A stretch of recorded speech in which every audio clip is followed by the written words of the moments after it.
خێزانێکی کوردی مەدەنی لە ڕێگای پێنجوێن کۆمەڵکوژ کران. لە دوانی بەرپرسێکیەکێتی ناڕەزایەتی لە ناو پارتیدا دروست کردووە. عەلی عادل یوتوبەرێکی عێراقی لە خولی یەکەمی شەشی ئامادەیی دەرنەچووە.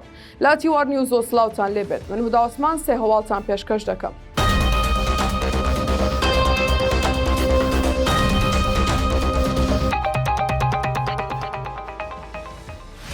دوێنێ هەینی 11/8/2023 فڕۆکێکی بێفڕۆکەوانی سوپای تورکیا لە ڕێگەی ملەی نڵما لە نزیک ناحیەی ناڵپارێزی قەزای پێنجوێن ئۆتۆمبیلێکی کردامانج و سەرجەم سەرنشینانی ناو ئۆتۆمبیلەکە گیانیان لەدەستدا.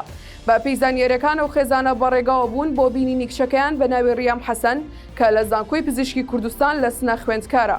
هەر بە پەیزانیەرەکان و خێزانە خەڵکی دهۆکن و هاوڵاتی مەدەنین باوکیان کارمەندی کۆمپانیای سێسێڵە و مەبەستیان بووە کچەکەیان ببینن کە لە ئێران خوێندکارە. بڵاوبوونەوەی ناسنامەی و خێزانە لە کاتێکدایە دوێنێ دژە تیرۆری کوردستان بڵاوی کردەوە کە درۆنی تورکی ئۆتۆمبیلێکی چەکدارانی پەکەکەی کردوتە ئامانج و لە ئاکامدا 3 کەس کوژراون. غازی فەیسڵ سیان کارگەڕی مەڵبەندی یەکێتی لە هەولێر کە لە ڕێگەی کەناڵی کورساتەوە ڕایگەیاند هێزەکانی پێشمەرگەی یەکەی هەشتا کە سەر بە پارتیە لە چیای قەرەچووق پارێزگاری لە چەکدارانی داعش دەکەن. ناڕزایەتی لە ناو کادرانی پارتیدا دروست کردو دەڵێن پێویستە لە دادگای سەربازی ئەم ڕاستیە بە غازی فەیسڵ سیان بسەلمێنرێت کە گوایە لەکوێ پێشمەرگەکانی پارتی هەرکیان پاراستنی چەکدارانی داعش بووە.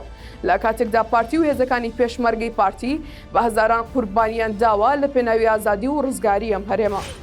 کوڕای یوتوبەرێکی عێراقی بە ناوی عەلی عادل لە تاقیکردنەوەکانی خولی یەکەمی شەشەمی ئامادەی ئەمساڵ دەرنەچووە و نمرەی کەمی بەدەستێناوە.